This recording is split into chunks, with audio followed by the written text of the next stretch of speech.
y'all got to forgive me for these papers, right? So when I do things, little comedy moment, I like to do things in order. Somebody say in order. In order. I don't play by people's brains, and I like to do things right.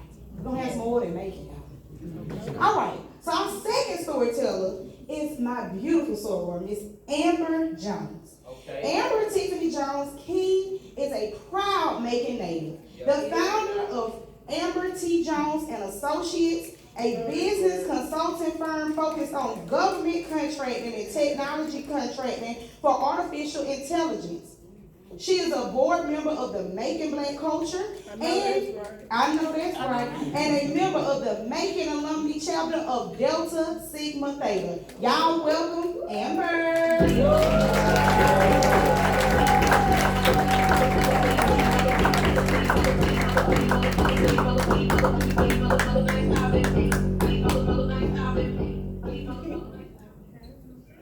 From dreamer to doer on an unimaginable short clock.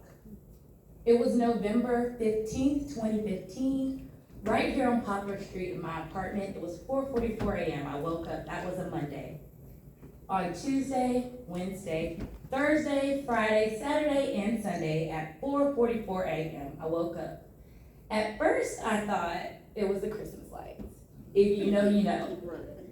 But I realized that I had been saying this single prayer for quite some time.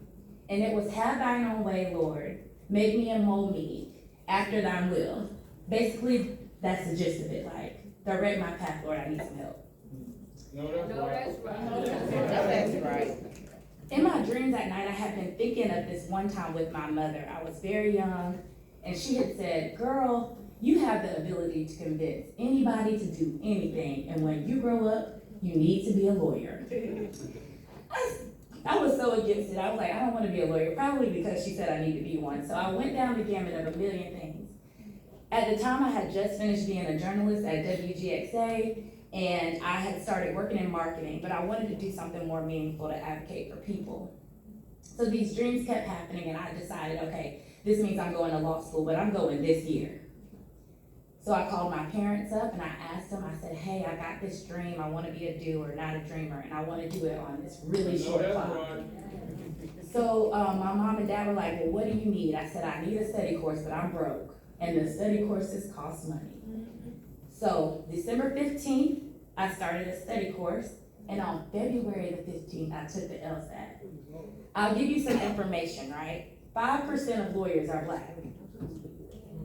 2% of lawyers are Black women.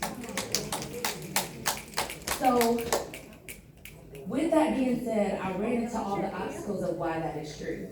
Even to take the LSAT, it costs $60 a pop to even try to get your name in the hat. And then there's $100 here and $100 there, and the cost of the LSAT. And for marginalized people, there's so many barriers that it just does not happen. With the help of my phenomenal parents and a little bit of like encouragement, I was telling my mom, I'm getting tired. I don't think I did a great job on this LSAT. What am I gonna do? She reminded me of this poem that I used to say all the time, and I'm gonna share it with you. When I was walking down life's highway, I saw a sign that read, Heavenly Grocery Store. When I came to the doors, they opened up wide, and when I came to myself, I was standing inside. Everything a Christian needed was in that grocery store, and everything I couldn't carry, I could come back for more.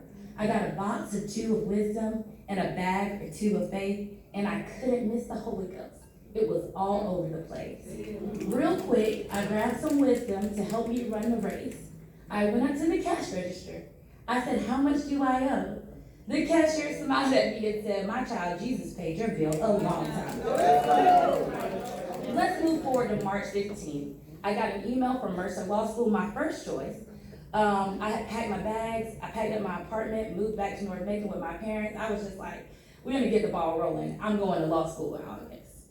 I had been waitlisted, and I was devastated. I just felt like my path was all messed up. So I put myself in a bodybuilding competition. And some of y'all might remember that, but in my mind, I was thinking, I'm gonna wake up at 4:44 a.m. every morning and go to the gym. I'm gonna be disciplined, I'm gonna eat well, I'm gonna get a routine because I need to be ready for law school. About a week after that, I got another email. The title was exactly the same as the wait list, but it said, congratulations. I didn't read anything else. They emailed me again like, hey, the $500 is due. Again, here's the broke thing. I'm like, hey, big sister, girl. I'm going to law school in August. I need you to write me this $500. And she was like, okay, it's gonna be over before you know it, don't worry. So I saved and I worked hard and I bodybuilt. I didn't get number 1, but I got number 2. Give that a round of applause. Yeah, I had a lot of, big muscles. So August 15th, you'll see the 15th keeps coming around. I start law school. I think, all the hard parts are behind me. Week number 2 on Thursday, I quit. Not for real, but I was like crying in the library. I'm like, I can't do this, it's too hard. I was reading the books, it looked like I was reading French. And I was just like underwhelmed with myself. I was used to being, top of the class, a high achiever, a great grade maker, and I had no idea what was going on. So I quit and I quit and I quit. Every Thursday, 4 days went by, I was quitting law school. Waking up at 4:44 a.m., quitting law school at 4:44 p.m. every Thursday. Well, here's a thing that turned the negative into a positive. A friend of mine was telling all my other friends, Amber's having a breakdown every Thursday at 4:44 p.m. Amber's having a breakdown every Thursday at 4:44 p.m. So somebody said, so-and-so told me you're having a breakdown every Thursday at 4:44 p.m. And it is. And they were like, I was like, who told you that? So I called her. I said, instead of telling everybody that I'm having a breakdown at 4:44 p.m., can you find a way to help me? Right. That part. No, that's right. While I thought that was going to end in confrontation, that's what she did. She called her friend up at the law school. She got me enrolled in a program I didn't qualify for, to have a tutor to kind of teach the way that law school went, and after that, it was all she wrote. So I had a great journey, lots of great internships. I made a lot of great friends, a lot of people encouraging me along the way. But then the great equalizer is the bar. So when I graduated law school, I was just like, I could just do this under the radar. Nobody's watching. I'm gonna take this test. I'm gonna do my best. I made the mistake and I posted my graduation picture. Macon County shared that graduation picture 1,675 times. I said, I guess I'm not doing anything under the radar. So if I pass this test, yes. If I don't pass this test, no. Week 1 went by, week 2 went by, week 3 went by, I visited the doctor.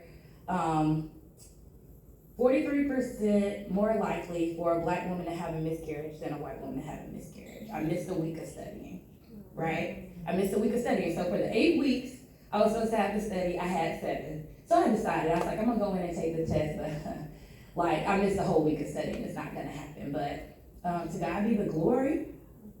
I became from a dreamer to a doer real quick in an unimaginable short clock, because on October the 15th of 2019, that email came in and it said, congratulations, and I didn't read anymore. So to all the black girls and all the black women out there, I'm standing here in front of you today as proof that anything you can dream, you can do.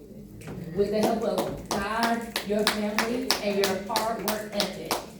So, your dreams are valid, your magic is real, and if there's any obstacle, you can overcome it. From dreamer to doer on an unimaginable short clock.